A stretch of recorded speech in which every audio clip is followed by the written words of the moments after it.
Hello everyone, सम्पूर्णमा मेरो नमस्ते। म ब्ल्याक स्मिथ र यतिखेर म गोर्खाली वेलफेयर पेजबाट छु भने गिरिश विशेषमा सम्पूर्णलाई म स्वागत गर्न चाहन्छु। जुन कुरालाई लिएर हामी डराएका थियौं आखिर त्यही कुरा हुने भयो।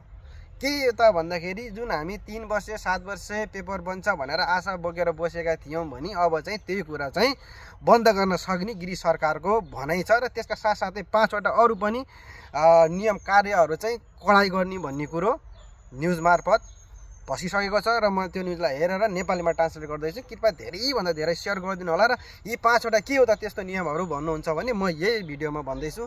नम्बर 1 मा रहेको छ 7 वर्ष पेपर चाहिँ बन्द गर्नै पर्ने र नम्बर 2 मा रहेको छ गिरिशबाट डेपोर्ट भएर जुन पहिला चाहिँ 5 वर्षको लागि निश्चित गरिन्थ्यो गिरिश भनेपछि अब चाहिँ 10 वर्ष हुने र 3 नम्बरमा चाहिँ गैर कानुनी यानि कि डङ्की लाएर तपाईँ आउँदै हुनुहुन्छ र यदि पुलिसले तपाईँलाई समाइहाल्यो पक्राइहाल्यो भने 2 देखि 5 वर्ष चाहिँ तपाईँलाई सजाय हुन सक्ने र नम्बर 4 मा रहेको चाहिँ गिरिशमा विथआउट एनी लिगल डकुमेन्ट तपाईँलाई पक्रियो भने पहिले चाहिँ 25 दिनको समय दिइन्थ्यो गिरिश छोड्न भने अब चाहिँ जम्मा 14 दिनको दिनेछ र त्यो र 5औं नम्बरमा रहेको छ त्यो 14 दिनमा पनि तपाईलाई एउटा हातमा ब्रेसलेट दिइने र तपाई के गर्दैछ कता छ भने त्यो ब्रेसलेट माध्यम गभर्नमेन्टले सबै तपाईको जानकारी लिने र यदि 14 दिन कडिसकेपछि पनि तपाई चाहिँ गिरिश छोड्नु भएको छैन भने त्यही ब्रेसलेट मार्फत तपाईलाई ठाउँका ठाउँ पक्राउ गरेर डेपोर्ट गर्न सक्ने त्यस्तो नियमहरुमा चाहिँ बनाउने र कडाई गर्ने भन्ने यहाँको सरकारको चाहिँ मैले न्युज मार्फत थाहा पाए र यहाँको सरकारको भनाइ पनि छ